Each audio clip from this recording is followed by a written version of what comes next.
Serving humanity. क्या dengue एक serious disease है? डेंगू की क्या ख़ास अलामात होती हैं? वो कौन से वार्निंग साइंस हैं जिसकी वजह से हमें हॉस्पिटलाइज्ड हो जाना चाहिए? डेंगू की डायग्नोसिस के लिए कौन से टेस्ट किए जाते हैं? डेंगू को कैसे ट्रीट किया जा सकता है? वो कौन सी प्रिवेंटिव मेजर्स होती हैं जिसकी वजह से हम डेंगू डिजीज़ से बच सकते हैं? आज हम डेंगू डिजीज़ के बारे में डिटेल से डिस्कशन करेंगे। डेंगू एक वायरल और सीजनल डिजीज़ है। ये वायरस हमारे जिस्म में बहुत फास्टली स्प्रेड करता है और इसकी मुख्तलिफ किस्म की 4 सीरोटाइप्स होती हैं। एडीज एजिप्टाई एक ख़ास किस्म का मच्छर होता है जो ये डिज़ीज़ स्प्रेड करता है, और जब ये मच्छर किसी इन्फेक्टेड पर्सन को बाइट करता है तो उसका ब्लड सक करता है और अपने ही अंदर उसको डेवलप करता है और रेप्लिकेट करता है। और यही मच्छर जब किसी हेल्दी पर्सन को बाइट करता है तो ये वायरस उस इंसान में दाखिल हो जाता है, जिसकी वजह से उसे डेंगू डिजीज़ हो जाती है। इसी मॉस्किटो को हम वेक्टर कहते हैं जो ये डिजीज़ कैरी करता है।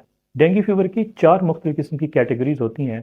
Dengue without warning sign, dengue with warning sign, severe dengue जिसे हम डेंगू हेमरेजिक फीवर भी कहते हैं, और डेंगू शॉक सिंड्रोम।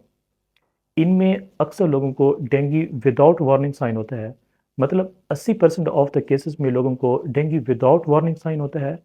मिसाल के तौर पे ये लोग 1 हफ्ते के बाद तकरीबन ठीक हो जाते होते हैं। लेकिन वो लोग जिनकी इम्यूनिटी कम होती है, जिनका मुदाफ़ियाती निज़ाम बहुत कमज़ोर होता है, मिसाल के तौर पे शुगर ब्लड प्रेशर के मरीज़, कीमोथेरापी जिनको चल रही होती है, या जिनको कैंसर होता है, या वो लोग जिनकी बच्चे बहुत छोटे होते हैं, जिनकी इम्यूनिटी बहुत कम होती है, या pregnant patients, these kind of people can be converted into severe dengue या डेंगू हेमरेजिक सिंड्रोम।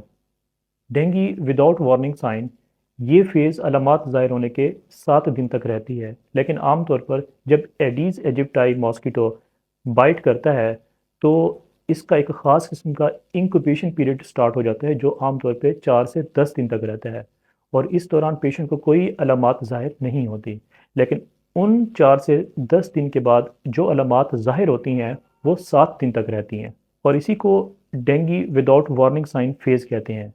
इसमें जो अलामात ज़ाहिर होती हैं उनमें हाई ग्रेड फीवर, तेज़ बुखार, रेट्रो ऑर्बिटल पेन, आँखों के पीछे दर्द, हड्डी और मसल्स में दर्द होना जिसको हम माइल्जिया आर्थ्रेल्जिया भी कहते हैं, और इसीलिए इसको ब्रेक बोन फीवर या हड्डी तोड़ बुखार भी कहते हैं। मैकुलोपेपुलर रैशेस, एक ख़ास किस्म के जल्द के ऊपर दाने रैशेस बन जाते हैं जो ब्लैंचिंग टाइप होते हैं। मिसाल के तौर पे अगर उन निशानात पर अपना हाथ रखेंगे तो वो ब्लैंच हो जाएगा, फेड हो जाएगा। इसके अलावा एक इम्पॉर्टेंट क्लिनिकल टेस्ट भी करते हैं जिसको कैपिलरी फ्रेजिलिटी टेस्ट कहते हैं।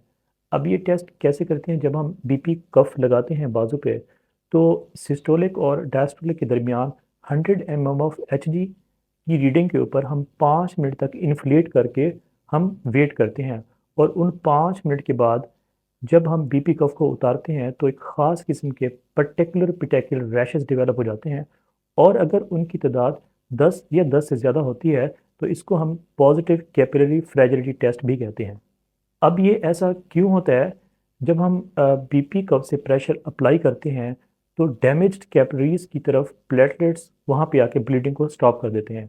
अब चूंकि डेंगू में प्लेटलेट्स की डेफिशिएंसी होती है, उनका काउंट कम होता है जिसको हम थ्रोम्बोसाइटोपिनिया कहते हैं।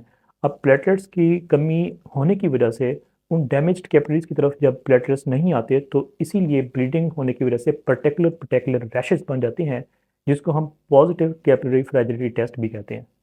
लेकिन कुछ पेशेंट्स में वार्निंग साइंस आ जाते हैं, और ये यही अलामात होती हैं या साइंस होती हैं जिसकी वजह से आपको डॉक्टर के पास जाना चाहिए या हॉस्पिटलाइज्ड हो जाना चाहिए। अब वो कौन से वार्निंग साइंस हैं, दीज मस्ट बी रिमेंबर्ड।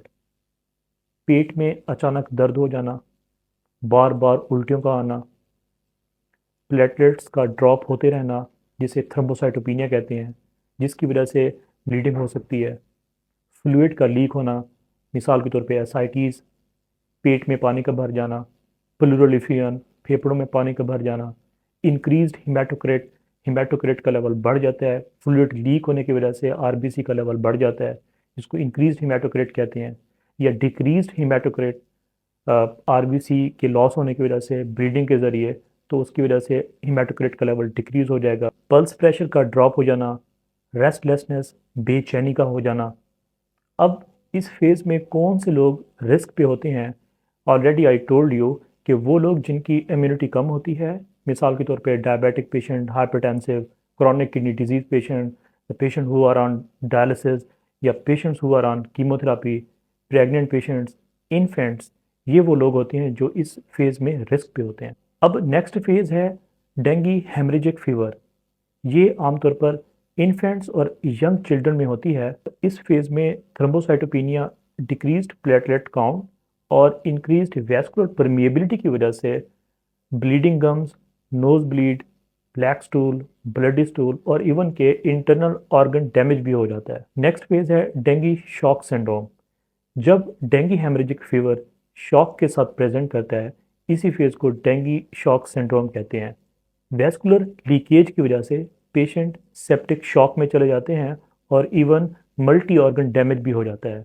मिसाल के तौर पे acute kidney injury, acute liver failure, week pulse, tachycardia, hypoxia, hypotension और इवन के हाइपोवोलेमिक शॉक भी हो जाता है। And that is the very serious condition of dinghy phase. Now discussing the treatment options, इसमें हम क्या क्या दे सकते हैं पेशेंट को। पानी और निमकोल डॉक्टर की हिदायत के मुताबिक इस्तेमाल करें। बुखार की सूरत में हर 4 घंटे के बाद 1 या 2 गोलियां पैरास्टामोल की हस्ब ज़रूरत लें। नेवर टेक डिस्परीन या कोई दर्द की गोलियां because these are contraindicated in this condition. और हर 24 घंटे बाद CBC with platelet count test करवाएं और वो करीबी डॉक्टर से असेस करवाएं। वार्निंग साइंस पे फोकस करना चाहिए। क्यों? क्योंकि वो लोग जिनकी इम्यूनिटी कम है वो इस फेज़ में हाईली रिस्क पे होते हैं। तो यही वो कंडीशन होती है जिसकी वजह से डॉक्टर्स सजेस्ट करते हैं कि you must be hospitalised. Hospital में एक प्रॉपर प्रोटोकॉल होता है जिसमें वाइटल्स चेक किए जाते हैं, पल्स प्रेशर काउंट किया जाता है, आईवी फ्लूइड्स कैलकुलेट करके दिए जाते हैं। और इवन के कुछ ऐसे पेशेंट्स जो डायबिटिक होते हैं, अब चूँकि डेंगू एक वायरल डिजीज़ है तो इसमें शुगर का लेवल ऊपर हो जाता है, हाइपरग्लाइसीमिक स्टेट बन जाती है। तो उसकी स्ट्रिक्ट मेजरमेंट और मॉनिटरिंग और ट्रीटमेंट बड़ा इंपॉर्टेंट होता है। और कोई अगर सुपर एडेड इन्फेक्शन हो जाता है, मिसाल के तौर पर वायरल इन्फेक्शन के ऊपर आमतौर पे बैक्टीरियल इन्फेक्शन भी हो जाता होता है, तो उसके लिए प्रॉपर एंटीबायोटिक दी जाती हैं। तो काफ़ी सारी ऐसी वजूहत हैं जिसकी वजह से हॉस्पिटलाइज्ड होना बहुत इंपॉर्टेंट होता है। अगर पेशेंट को डायरिया हो जाता है तो एंटी डायरियल मेडिसिन दी जाती हैं, और अगर उसको कोई वॉमिटिंग हो रही है तो एंटी इमेटिक ड्रग्स दी जाती हैं। बाज़ औक़ात प्लेटलेट काउंट इतने कम हो जाती हैं तो प्लेटलेट्स ट्रांसफ्यूज़ करने की नौबत भी आ जाती होती है। तो this is very important to get admission into the hospital. अब हम इसकी प्रिवेंटिव मेजर्स को डिस्कस करते हैं। नंबर 1, अपने इर्द गिर्द कूड़ा क्रिकेट और पानी को जमा ना होने दें।